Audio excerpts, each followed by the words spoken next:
Hey everybody, welcome to the top 5 scariest creepypastas. But before we get into the video, make sure you hit that subscribe button and turn on notifications so you never miss a video. Also, warning, this video is extremely graphic. Not with pictures, but the words are very unsettling. These stories that are depicted are in no means true. They are used as a form of entertainment and are not actually real. You have been warned. On to number 1. Number 1 is Lavender Town Syndrome. Most of you have probably heard of this before. It was a strange thing that would happen when a child from the age of 7 to 12 played the game Pokemon Red and Green during the 90s. If they reached Lavender Town, the music in Lavender Town had extremely high frequencies, which studies show only kids and teens can hear, because they have more sensitive ears. Due to Lavender Town, at least 200 kids committed suicide. Children who played claimed to have awful headaches before they would later be found dead. Number 2 is Jeff the Killer. Jeffrey Woods, or Jeff the Killer, is most famous for his quote, before killing people, "Go to sleep." Jeffrey is extremely pale because he burnt off his eyelids and carved his mouth so that he would always be able to look at his lovely or beautiful smile.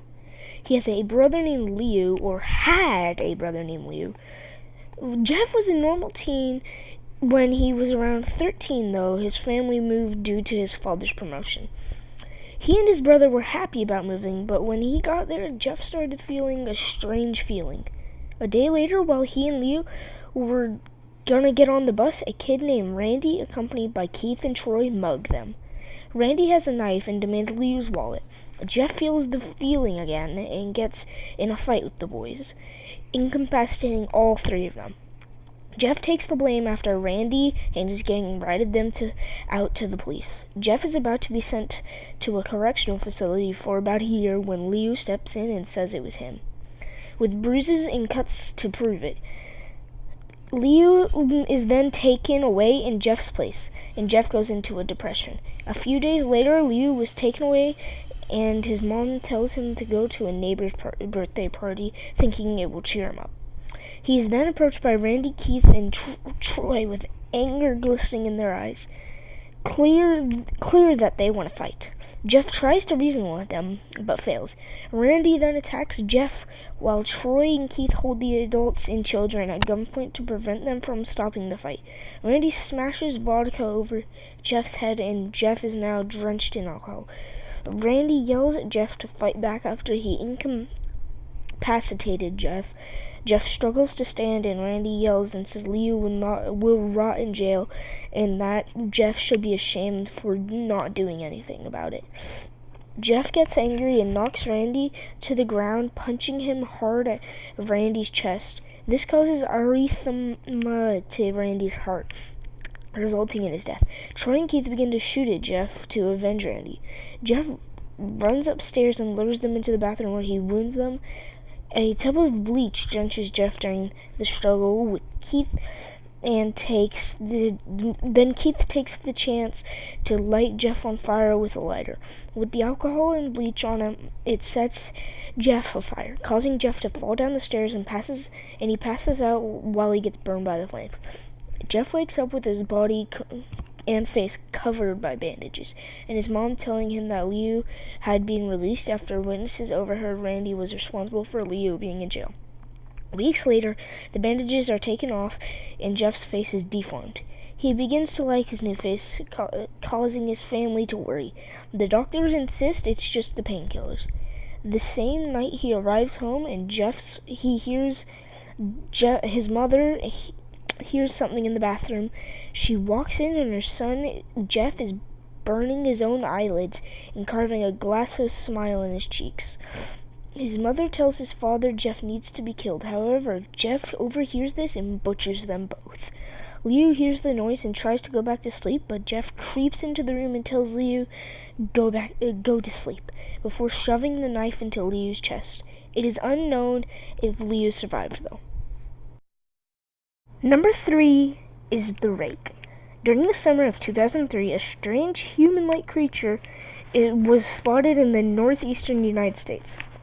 It sparked brief local media interest before a blackout was enacted. Most of the information vanished, as most of the online or written accounts of the creature mysteriously disappeared. Primarily focused in Idaho and New York states, self-proclaimed witnesses told their stories of their encounter with the creature. There was a group in 2006, I'm not sure if it still is together or disbanded, that had an upcoming book in store of the excerpts from that book. In 1964, there was a suicide note that spoke of it, a journal entry transcribed from Spanish in 1980, a mariner's log in 1691, and a story from a witness in 2006. I'm not going to go into detail about the letter, but I'll describe a quick summary. Basically, this lady went camping with her family. At night, she felt something move and thought it was her husband, so she yanked the blanket on to her side, and her husband, who was at her side, yelled, "Hey!" She apologized, and she said he got up. To her surprise, he scooted to the very back of the bed, and she looked, and there was this human-like or large hairless dog in an unnatural position sitting at the foot of their bed. It came toward her husband and put its hand on his knee. The creature ran out into the kids' bedroom, where they saw it drenched in blood, hovering over their daughter, who was in blood, and said, "This is the rake." According to my resources, the husband was driving their daughter to the hospital, where he drove into a lake, and neither of them survived. Number 4 is Eyeless Jack. Eyeless Jack is a creature that has a black hoodie, blue mask with no nose nor mouth, and has no eyes, just empty black sockets. He also has a dripping black substance coming from his empty eye sockets. EJ, which is the nickname for Eyeless Jack, feeds on only kidneys. It is not known if he feeds on other organs too. The most popular origin story is the fan-made one by Sally Williams. In the fan-made story, Jack is a college student, and his roommate, who is his only peer, is Greg. One day, Jack becomes friends with a girl named Jenny and her small group of friends. Jenny and her friends bring Jack to a cave, where he finds out that she worships a demon, and their group is a cult. Jenny blinds Jack by turning a hot tar-like substance into his eyes and scooping out his eyes with spoons. Jack then dies, and his body is possessed. He attacks them, rips off their masks, slashing their throats, and disembowels them. He then takes their kidneys. I would tell you guys the original story, but it takes too long, so let's continue to number 5. Number 5 is Tiki Toby. Tiki Toby is one of Slenderman's proxies. He grew up with the mental disorders and ticked, hence the nickname. He was bullied, so he switched to homeschooling, and he had a loving mother and sister named Lyra. Eventually, his father became an alcoholic, gambler, and was addicted to drugs. This caused his already negative influence on Toby to turn into abuse, and abused especially Toby. At 17, Toby and Lyra got into a car crash. Lyra died, and Toby's symptoms got worse, and he started to lose his memories. Slenderman watched him from the street and stalked him.